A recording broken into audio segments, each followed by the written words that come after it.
Hello, everyone, and welcome to the SLO City Together Podcast. Hey. Jordan is letting out a sigh of... Jordan Gallagher. I just got in trouble for talking, so... Well, we're on a podcast, so you're not going to get in trouble. Are you guys okay? Doing well. Okay. Okay together? Talk about it? Luke and I are feuding right now. Hey, it's Jordan. Welcome to the SLO City Together Podcast. Where? Friends become family. Yeah. Strangers become friends. Friends become family. In that order. Family fights. Absolutely. Yep. We talk about some things. How are you guys? I'm doing good. Doing well. I haven't been here in a while. I know you haven't. We haven't either. Nobody's been here in a while. Well, we've been here. We've just not been in this room. That's what I mean. Talking in this format. So it's true. Excited to be. Yeah, it's been a while. You were gone. Now you're back. Announcement. Cue the announcement news. That's not ours. That's someone else's. Jordan Edward Gallagher, Eric Gallagher, has stepped back onto the SLO City staff team in an interim capacity. Yeah. I have a shelf life. Not capacity, interim period of time. Yeah. Capacity works. Full-time capacity. April to or through August. That is That's TBD, right. which means to be determined. 15 hours a week. Glue guy. Pastoral help. Swiss Army knife. If we need any bolts tightened. I'm the Patrick Beverly of the staff. That's right. Yeah, because you get under my skin relentlessly. Yeah. I annoy everybody. Patrick Beverly is a basketball player who can do everything and anything for a team. A defensive specialist. Who's known for irking his opponents. Is that you, Jordan? That's me. Okay. So I had this idea. I was spitballing with Luke this morning. Right. Yeah.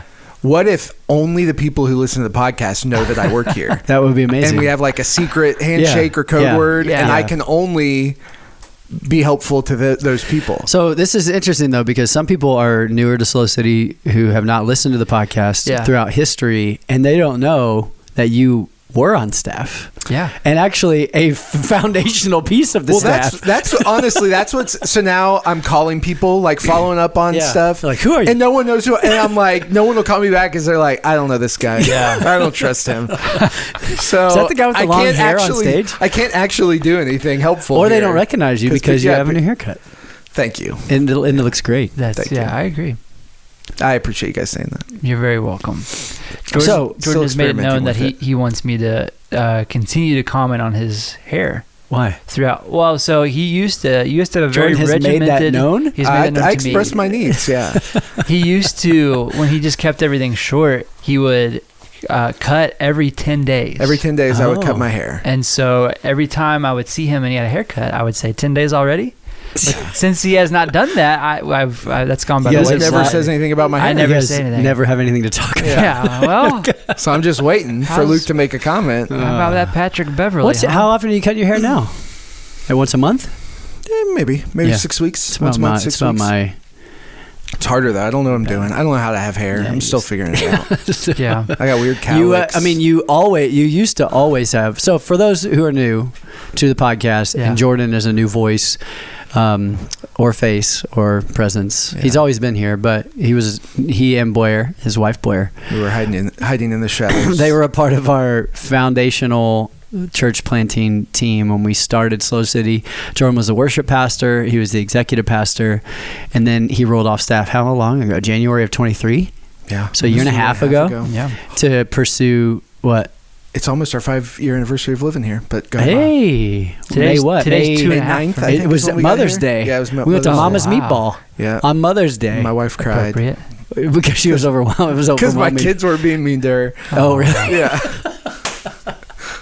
On Mother's Day. Is that why? I thought it was just like. Well, I felt like it was the rush of emotion of moving to a new place. Yeah.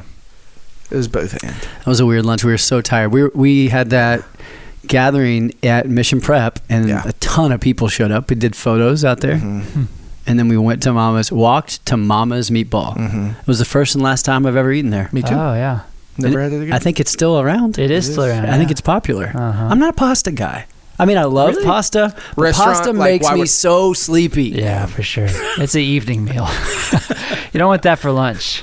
It's true. I don't know, but then in the evening, I feel like it just zaps me. Anyway, Jordan's here. All that to say. Cool. Yep. Yep. I agree. Anything you got to say in your absence? over the past year. I mean, I popped in a few times. You did, but I popped in a few times. But anything like coming back onto the team in a staff capacity? No, I just love it. Honestly, like I've said it in all of my, I think, places I can say it. I hope I have, at least. I'm not a great verbal encourager, but I'm trying to be. I So think my verbal encouragement now is like having been out of the every single day in the office, being a part of every thought and decision and thing and this and like backing up, like my only thought is like, oh, how awesome is this? This is beautiful. Like I look at you guys, I'm like, you're doing a great job. Doing an awesome job. Never be hard on yourself. I look at church, I'm like, this is all awesome. Wow. So I step back in now having this, and part of it is like, I have a problem of forecasting out, and like, I think everybody's like this to an extent, but like, once I am finished with something that is stressful or anxiety producing for me, I just figure out what's the next thing that's going to be really hard or, and then I'm like, I get worried about that.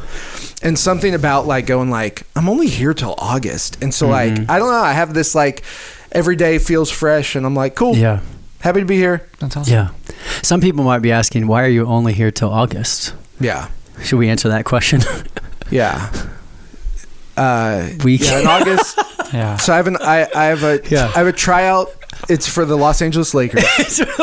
They've contacted me about being the point guard for next season. Yeah, you've got training mad handles. That's when training camp starts. You've got mad handles. No, I start my clinical supervision at the Community Counseling Center. I don't know if I'm allowed to announce that, so keep it quiet. That's awesome. If you just heard that, Luke's going to edit that out. He's going to warble it. Do they make the announcement? Do they like have a signing day and all that stuff? Yeah, there's a couple hats on the table from different counseling services throughout the So right. So starting in September, I'll be doing my clinical supervision somewhere. Yes. In SLO. Yeah, and we don't know. We don't know where. And also continuing to do school full time. So okay. Yeah, and for us as a church, we're in the process of taking applicants and interviewing folks for an executive pastor position and a community pastor position right now. That's probably what you were hoping I would say. No, okay. no, both ways. Because I think there's still... just made it all about me. I mean, no, it is about but like it's a perfect time for us to like have you on the team for you and for us because we need your... And I think like Luke is going to affirm this. It's been it's a joy having you back and like your presence, your encouragement, your voice. It's been fun and needed at a time of transition and change. And so absolutely happy to. So yeah, affirmative. Even though we were fighting. No, that full circle. That's the love language of you and I. Is fighting? Is the fake fighting? Fake fighting is true. That is true. But no, I do absolutely echo what Brent said about. I think you bring with you a specific joy to a room, to an environment, and that is greatly appreciated. And I consider you a close friend as well, as does Brent. So. Him a close friend? I do consider Do you consider me a close friend to you or to Jordan? I consider you a close friend to Jordan. You consider that we are close friends? I consider lots of things. Okay. I consider you guys close friends. We should to each other. Good. I'm kidding. Yeah. No. It's true. Yeah, absolutely. We are very friendly. Yeah, friendly people. Well, I did not come here to be puffed up. Okay. So let's just move on. Move on with the podcast. What's on the docket for today, Captain Luke? I like looking over and seeing sonic boom expected during planned SpaceX launch Thursday. I saw That's good. Well. So I think we should talk about the sonic boom. Yeah, I don't think we'll notice it. Yeah. You don't? So there we go. I don't think we'll hear it. I feel like I hear a lot of things in this town. Yeah. There's a lot of like Chinooks that are flying over. You know those helicopters with like the dual. I was sitting at Scout the other day with a guy having coffee, and a Chinook flew over. I hope that's what it's called. That can't be right. You think of an Osprey? Yes. Yeah. What's a Chinook? I think that's a goalie in the NHL. That's like a Chinook. Isn't a Chinook? Yes, a Chinook right here. Helicopter. Okay. Is that how you say it? Okay. It wasn't a Chinook. It is a helicopter. Yeah, I'll put up a picture. Here's a picture. Beep. There we go. But an Osprey is this. Beep. And it was an Osprey. Yes, it was not an ostrich. Beep. Gosh. There goes my Thursday afternoon. Searching for these pictures. Not to be confused with the popular 90s band, The Offspring. Beep, beep. Okay. Uno, dos, tres. Or our Offspring. Family pictures. You might have to send those to me if you actually want those in All there. right. People are going to listen to this thinking, is this a church podcast? Yes, it is. Welcome. Yeah. It's just a way for us to tell you that we're normal. Nobody's perfect. Everyone's welcome. Yep. So I feel like I hear a lot of things. Sonic booms, Chinooks, Ospreys, Ostriches. The Offspring. Cries from the wilderness. A lot of noises. Birds. Man, the birds right now are so loud. Really? Yes, they wake me up every morning, which is beautiful. That is a beautiful thing. But we have some really loud ones. I'm like, that's not a bird. well, it's a cat. It's a dying rabbit. Home intruder. I did wake up in the middle of the night and I had the thought someone's in our house. Last night? Do you wake up like that? Do you ever have those thoughts? Rarely, very, very rarely. I have like a feeling, but it's not like a logical thought. Well, I woke up and I either heard something outside. You know, I have the feeling of like you wake up from a dream. I don't understand what that means. That was scary. I have a feeling, but not a logical thought. Do you know you can separate your thoughts from your feelings? Yes, you can. Yes, you can. Yeah, so that's what I'm saying. Is you ever wake How up from do you like have a feeling that there's somebody in your house without having the thought? No. Hear me out. You wake up from a dream, like a nightmare, and you have a feeling of fear or anxiety. True. And so you wake up with the feeling of, I think there's someone in my home. I feel there's someone in my home.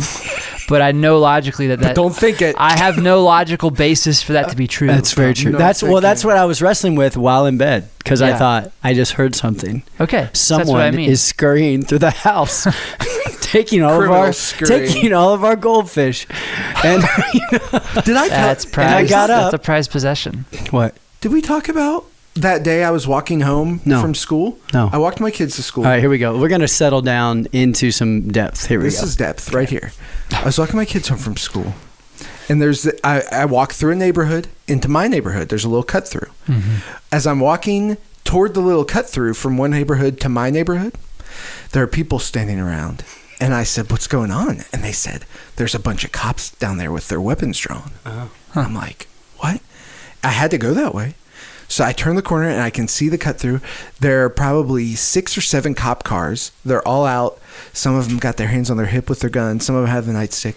As I'm walking down, like the little club. Yeah.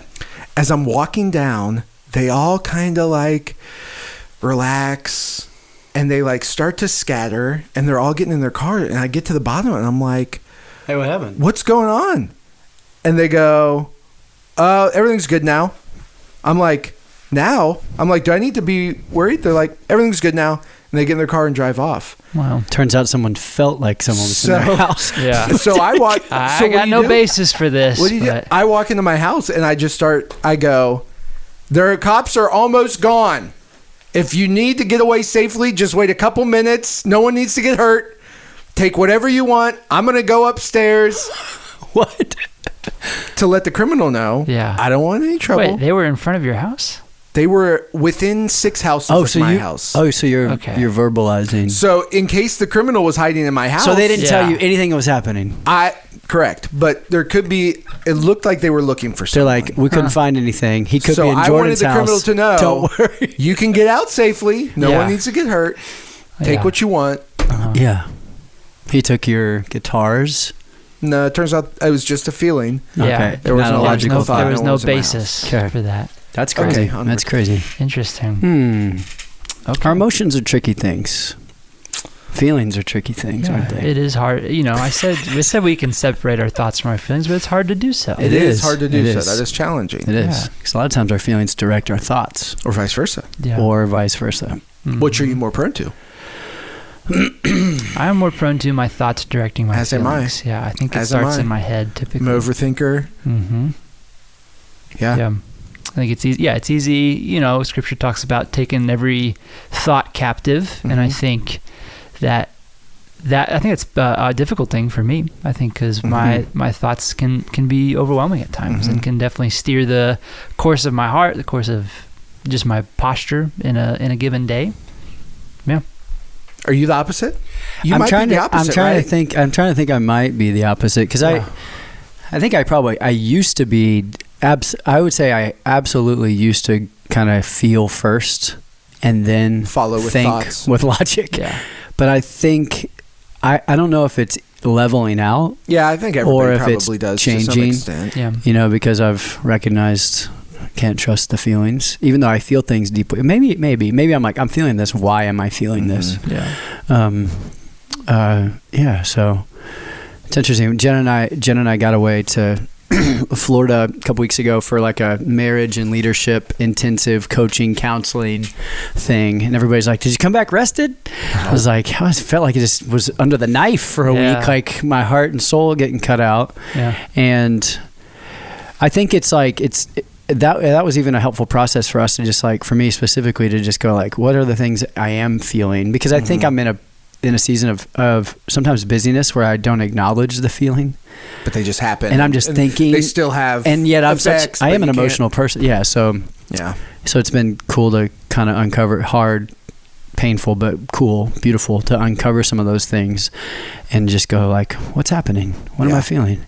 What's true now? What's the language that they kind of walked us through is like, we so often live after these little T truths, which are not true, right? They're lies. Like they're, and you have to fight to, as you were saying, take your thought captive and make it obedient to Christ with this big T truth. So you have these little T truths and you go to these little S strategies that you need to be replaced with big T and big S strategies of like, hey, how am I dealing with? So it's good.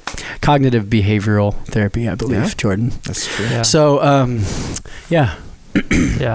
How does that play out in relationships and marriage specifically? I mean, because that's like the context with which... that you want me to talk about my marriage on this public podcast?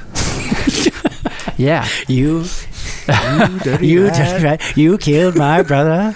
What is that? Ninja Turtles? Ninja Turtles? Wow. You dirty rat. You killed my brother. I think he was quoting something else, like maybe Godfather or something. But I was 6 years old. Yeah, that's all he would say. I would say the same thing. How does that play out in marriage? Yeah, or I mean, you don't have to go marriage specifically, but if you want to speak generally, I need more specific question. I don't know that I wasn't listening. How do you go through that process of discovering a little T truth and replacing it with a big T truth in a relationship? Or maybe why is that important in relationship? Well, okay, so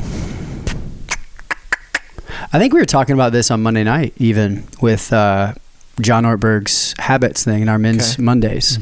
If you haven't come to men's Mondays, you got one Monday left, buddy. You got one Monday left, and Jordan's done an incredible job leading that. Thank you. I mean, even that little T truth. I have to lead that, and I have to be there, because in my mind, even for Monday night, like I have to lead Monday nights because something about me. I'm not going to be a good leader if I'm not the one leading it, and I'm not, showing up.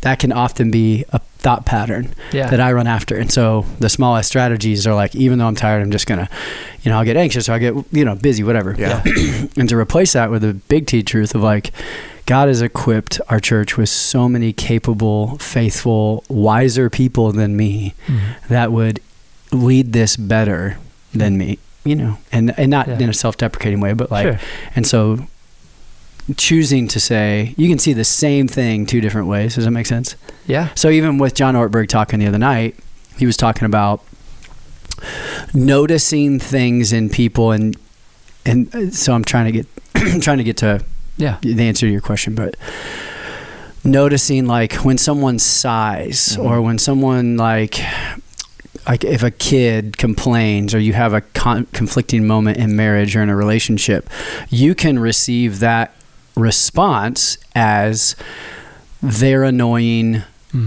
they're always this way, or that's the little T. That's the little T. Or you can say, oh, they really need my, they've been working hard. He calls that a bid for connection, right? Right. So like the truth is like they're tired, but they're wanting me to speak in and encourage them. Yeah. And that's just like the same thing is happening, but how you receive it and respond to it is completely different. And I think that's practically taking thoughts captive and making them obedient, capital T, back into obedient to Christ. with a cross in it. Oh, all the T's. All the I didn't T's. understand that. I didn't understand that exchange. What just happened? It was a joke. My brain Because you really emphasized it. was emphasizing the big T. Yeah. Oh, okay. Oh, man. Yeah. I'm like, why did he say his T like that? Yeah. It was big. It was a big I T. don't know if that makes sense, but that's Yeah, me no, fleshing it I out think that's- here. Yeah. That was going to be my answer. Yeah. It's like somebody like you go like the little T is, she's always frustrated with me. She's always gets spin out, and it's like, so then the strategy is like you get Bitter, frustrated, bitter, or you you start get- jabbing back. yeah, and it's Yeah. like the big T is like, no, she's carrying a lot of weight, and I need to be more supportive. Yeah. That's the strategy. Yeah. Like, Yeah. call out that, recognize it. Hey, Yeah. you're doing a lot. Yeah. And I think that plays into work. It plays into, like interaction with somebody on the team, or, you're like, you can take it as like, they're just, Yeah. whatever, frustrated or complaining or, lazy. You can feel it, whatever interactions you have with people at work, and Yeah. you're like, oh man, maybe instead of like, they've been, Yeah. honoring and then speaking truth into it. So Yeah. And I think it's probably, I know I have a tendency to take things personally as well. Like the opposite end of receiving that is not what it reflects about them, but rather like what their posture reflects about me. And so I think that's probably an important yes, part of that as well, is like testing that. Like, yeah, what's the little T truth versus the big T truth? well, and there? even exploring that with somebody. So I know, like in our interactions, sometimes I will walk away feeling bad because I feel like maybe because I'm often busy, and I'm like on the computer and I'm doing this, and I'm like, I have to fight. Then I walk away and be like, I hope that the truth that I did not communicate to him was a little T truth of like, I didn't have time. Oh yeah. Does that make sense? Right. And so like, even for me to go back after the fact, Yeah. and say, turn hey, around. I know, like yesterday at the end of the day, I had 7 things I was trying to get done in a 10-minute time period while we were talking. Yeah. And I walked out going, man, I didn't give Luke enough full attention, and that probably communicated something. So I want to make sure, even from my end, I want to make sure that big T truth is established in our relationship. Yeah. Yeah. And that plays into marriage and all those different things. Right. But it takes work. Yeah. That takes True. work. Intentionality. And honesty and vulnerability and risk. But I think like the alternative is that we're all living out of assumptions and perceptions Yeah, and which is- lies. Gets wild. Yeah. It's wild. That's the Wild West. Assumption, perception. You can make anything true in your own mind Yep. about Yeah. anything. It's Absolutely. like, Yeah. holy cow. Yeah. So I'm Just not going to wreak talk to havoc. somebody anymore because Yeah. I think they think this. And Yeah. it's Right, like, that right, is right. so Yeah, it's crazy. unhealthy. But we do it. Yeah. We do Yeah. it. I do Absolutely. it. But that's Yeah. it's hard stuff. Mhm. For sure. It's the real deal. Hmm. It is. Yeah. Can I talk about a hot topic? Yeah. Controversy. Go for it. I think some of the assumption and perception stuff ran wild with the new Welcome Home Village that's proposed to be up by the Transitions Mental Health Center on Johnson and Bishop. And I know this may be controversial even to some people listening, but there has been a proposal to put I've heard people even use the word encampment, and that is untrue, or tent village or something, but it is a plan by the city to try and move people from houselessness, living on the streets in the creeks, to long-term permanent housing. And so they are, so I saw like a rush of like, oh, they're going to put a bunch of houseless individuals, and that's not what they were calling them, in a parking lot in my backyard.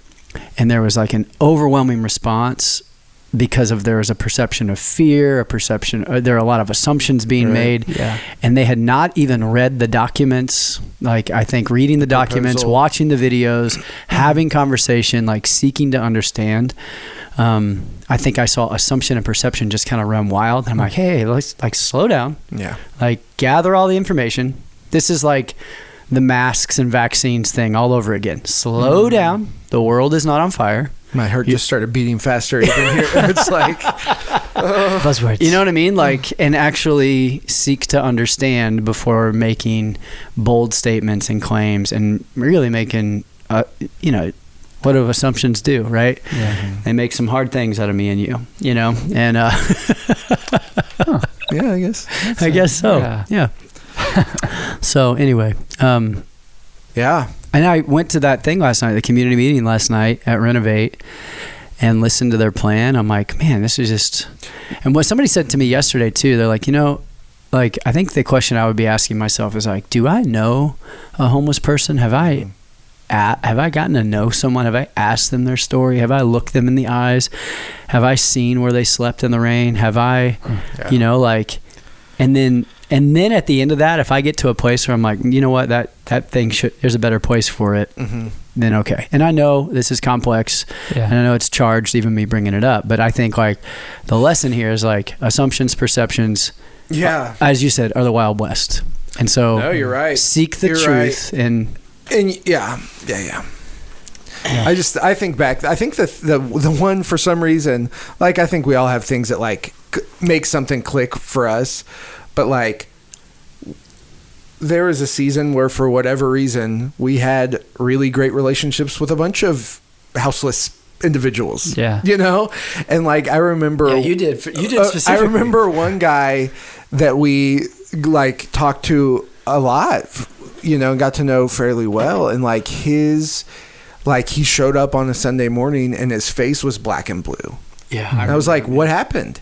And he's like, I was asleep in there's that place off Madonna where they used to allow people to camp. Yeah. And he's like, I woke up to somebody kicking me in the face. Wow. I don't know who it was. They took all my stuff. They took my backpack and left. Wow. And I'm like, What? Yeah.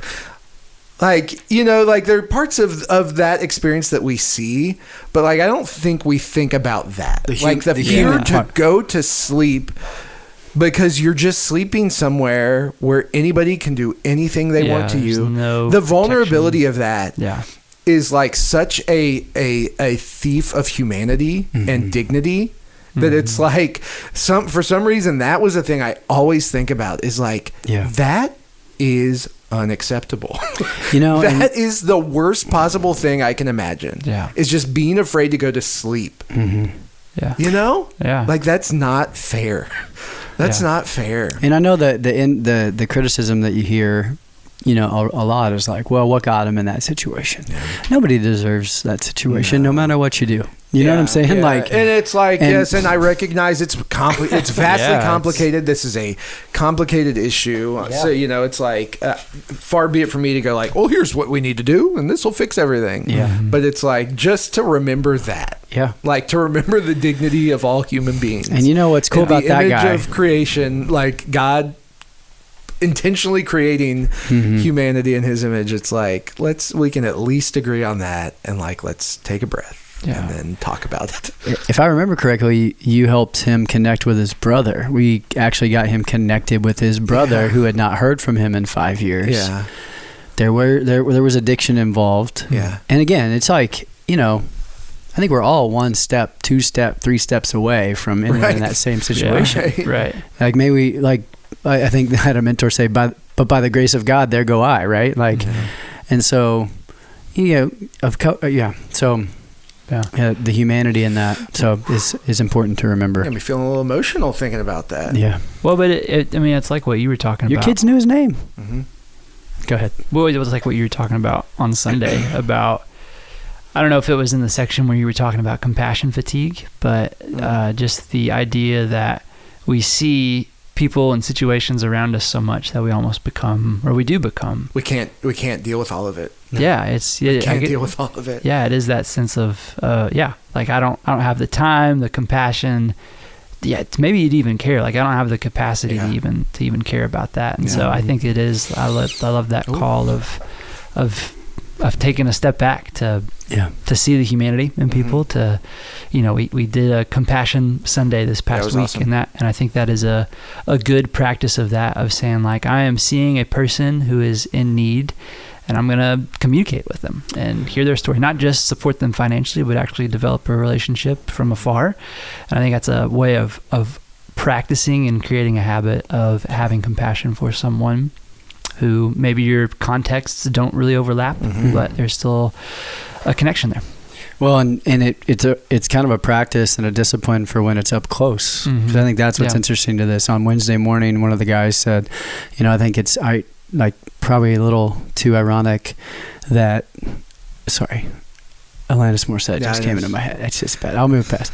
I won't. It's ironic that on Sunday we talked about Compassion Sunday, and now here we are forced with like, oh, this is in our own backyard. It might cost us something.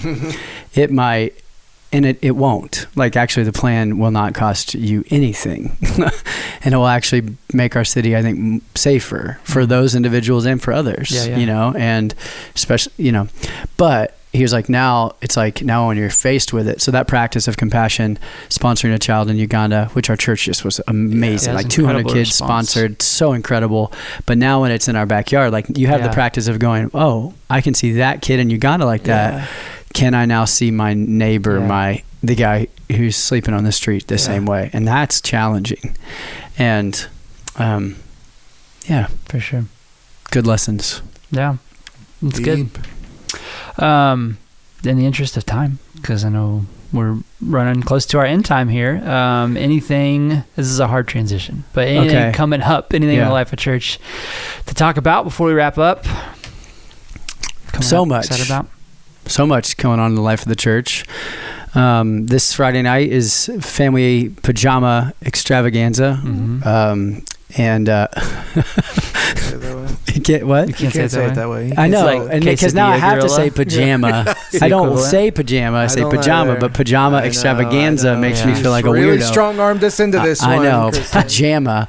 So really birth through 5th grade, right? Like, and it's bring your pajamas. It's gonna be a fun time. The room's all decked out. We're excited about it. Yeah, it looks awesome. So you got that coming up this Friday. Next Sunday, a week from Sunday, is Mother's Day at SLO City. We're going to take a moment to honor moms and just the joy and some of the pain of that morning. We're going to talk then on the heels of that. We have Family Dedication Sunday on May 19th, Marriage Meetup on May 21st. There's a next phase deck party and live music on May 28th, and then we have a baptism Sunday on June 2nd, and then graduation Sunday on June 9th, and there's a lot happening. So that's everything. If you're listening to this and you're like, what's Marriage Meetup? If you're married, you should come. Everybody, no matter how. What if you're not married? If you're not married but you're like engaged, sign up. If you're considering engagement, should they come? I think you should. People, I think you should. Okay. Because it's a good gauge of like getting around other people. Do I want to do this? Do I even like this person? I'm not sure. I went to Marriage Meetup. And I'm rethinking some things. I'm single. I think we're done. So on that note, that wouldn't happen. That wouldn't happen. Lots coming up. There is potentially an additional event. We may have like kind of a SLO City stakeholders meeting coming up, just talking about all things building and future summer plans for some of our team, myself included, and so just a little seed of that is possibly arise. Awesome. You're leading college age tonight. Do you want to know why? I do. Okay. Because yesterday at 4:00, I received a text message and said, if an opportunity presented itself, which was too great to turn down, could you do it tomorrow? And I said, I'm 75% sure I would say yes to an amazing opportunity, but I'm also leading college age. Yeah. I would have said no thanks. Too vague. Here's what I received, and you guys are going to lose it. And I know we're running over time, but right. What is it going to be? Are you ready? Hold on. You're going. No, I don't know. I'm going. Yeah, you guys want to guess? So, are you committing to play basketball at the University of Kentucky? I have committed to play basketball. Like, my shot is so good. Wow. I've been working out. Yeah. I've been lifting my mind did go to I thought you were going to a playoff game. No, I thought about that. But I received a link. Sebastian Maniscalco, Nate Bargatze, Jim Gaffigan, and Jerry Seinfeld. That is the lineup. Where? And the Hollywood Bowl. I'm leaving at 2:00. We're driving to the Hollywood Bowl and driving back tonight. Wow, that's going to be a drive. Are you allowed to divulge the name of the attend? Ryan Caldwell texted me and said, "Hey, wild circumstance. Do you want to go? I need to know right now." And I said, "I'd love to see." I know. Jerry. I can't wait. We watched a little bit of his. He's in some hot water right now, but over what? Well, We shouldn't talk about that. That'll do it for us. Hope you have a I watched his Pop-Tart bit. Pop-Tarts! Did you see it? The movie? No, I haven't. Okay. So, anyway, thank you, Luke, Yes. for being a college-age minister. happy to help. Man, I didn't know it excited. was that last minute. Yeah. So I committed to leading college-age ministry, and Luke stepped up to the table. We love our college-age kids, but not as much as Jerry Seinfeld. What's that all about? All right. I hope you have a great rest of your week, and we'll talk with you soon. Peace.